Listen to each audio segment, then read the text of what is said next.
Have you ever seen a PSA before? This is your brain on drugs. Any questions? Try to protect your children, but once they walk out the door, they're on their own. There won't be anyone who isn't clean and neat. That's because keeping clean and neat is something everyone is expected to do. It's given us some of the most iconic and memorable media we have. I feel like if you do a PSA really well, it's like the best advertising there can possibly be. I feel like I have to add something more about it. Other adjectives and descriptions. And I wanted to make one, so I did. Kind of. Maybe. You be the judge. I don't know why I'm recording from this angle today, it just feels right. Do you like it? Okay, but before we get into the normal thing, let's do something different. What exactly is a PSA? Did I change my outfit and put a different pair of glasses on for this? Yes, I did. Now, the PSA, or PSA, as experts refer to it, is an acronym that stands for Public Service Announcement. It's defined as a message shared with the general public to raise awareness about an issue. Also, it's usually nonprofit.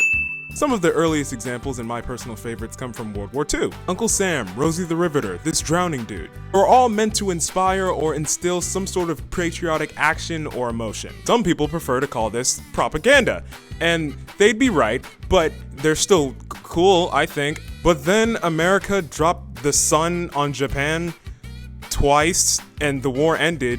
But the campaign style stayed as a way to raise awareness for other public issues, things like forest fires and polio. The Wartime Advertising Council simply became the Ad Council. They, and other organizations like them, have made a bunch of PSAs, things like animated and CGI Smokey the Bear, superheroes telling you not to smoke, the Pass It On people, Pass it on. Mr. T, Vince and Larry, crash test dummies. What's the first thing that goes through your mind in a head-on if you're not wearing a safety belt? The steering wheel. You could learn a lot from a dummy. Buckle your safety belt. It's the best ad campaign ever, hands down. No one can tell me otherwise. It's great. Okay, so why am I talking about this? At my school, I'm taking this intro to like college class that basically teaches you how to transition from high school to college. And as part of it, one of the assignments we had to do was make a brochure or commercial that talked about that transition and your advice. And then I put the pieces together. College fear, addressed to the nation's youth, and no one's gonna pay me for it? That's the definition from earlier. So yeah, I made one, by definition, technically. Now, could I have just made a brochure online in 30 minutes and turned it in and get the exact same grade? Of course I could have. But doesn't it sound more fun to do hours of unnecessary brainstorming, writing, editing, and shooting? Well, maybe not to you, but it did to me at the time. So yeah, I started on that. This time though, I'm gonna do things slightly different. I'm gonna look for the music first before I start doing anything. I did that because the music is gonna determine the mood that I'm going for, so it's good to get that first. Music does that for like a lot of videos. It's the difference between this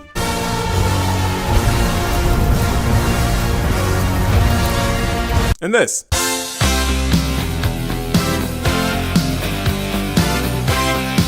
I didn't do it for this video though. I should have, but I didn't. But I eventually found the perfect one.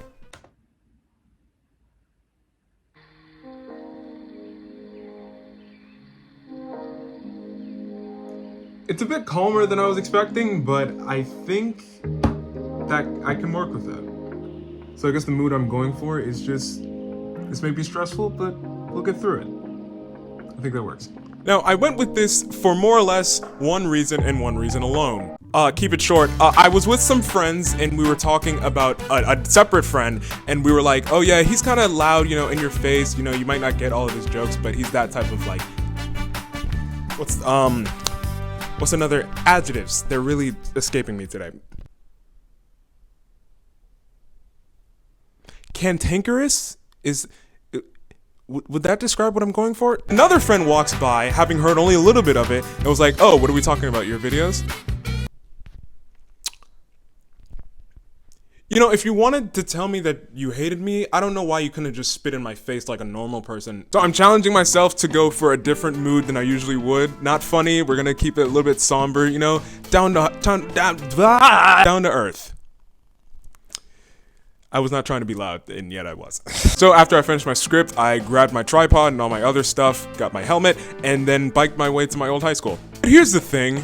It is so awkward there. Do you understand how weird it is to set up a tripod and microphone and laptop in front of a school building? Have you tried that before? It's not normal. I hate this. I hate it so much. I hate it so much. Filming in public is so weird for me. Like, there are some kids that started skateboarding where I wanted to record my thing, and I couldn't really tell them to leave. I'm not supposed to be here either. This is so weird. So I just came to this curve. We're just gonna go with it. This car keeps following me. But, I mean, I figured it out, and I got all the stuff I needed, so it was alright. Then after a quick stop at the store to get a protein bar, I changed my shirt, did some other homework, and got back to work with about 3.5 hours left in the day. Mind you, it was due that night, and I hadn't even started editing it yet. I really could have just done a brochure. But after about 2 hours, I finally finished, and I turned it in about 11:30. I finished, and I would have finished earlier if I didn't get distracted. Also, I'm tired. I'm going to bed now. Do I have a double chin? I'm fat. Now, was the end result better than the work of the Emmy Award-winning Ad Council or the Pass It On people? Pass it on. No, probably not, but I still enjoy it. Let me know what you think. David, Paul, Mary, Achu. That was me 3 months ago, and even though I'm in college now, it's still weird for me to say. That's my old high school. Here's my advice on how to handle the transition. You have those now. You have classes you have to go to and homework you have to do. You can't just skip it anymore. If you don't act like you want to succeed, you are going to fail. And mom and dad aren't here to bail you out. If you fail, you fail. You should probably get a calendar or a planner or whatever it is you use to keep track of the things you need to do. You want to pick up an extra shift at work? You need to check your calendar. Want to go on a trip? You need to check your calendar. Your friends want to hang out with you at 12 a.m. on a Wednesday? No, you have things on your calendar. What do you want out of school? What do you want out of life? I know it's a scary thing to think about, but you're gonna have to decide pretty soon.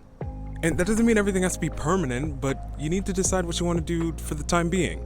And I'm not saying all of this like I have everything figured out. I don't. But you need to make some decisions soon. You gotta figure out what you want to do with your life, because you're only getting one. I really don't know if I'm allowed on school property. I should really go.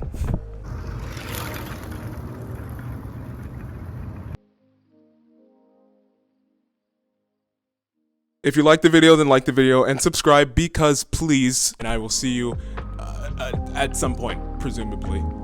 Bye. Darling Sue, the question, how do I look, depends on good grooming habits.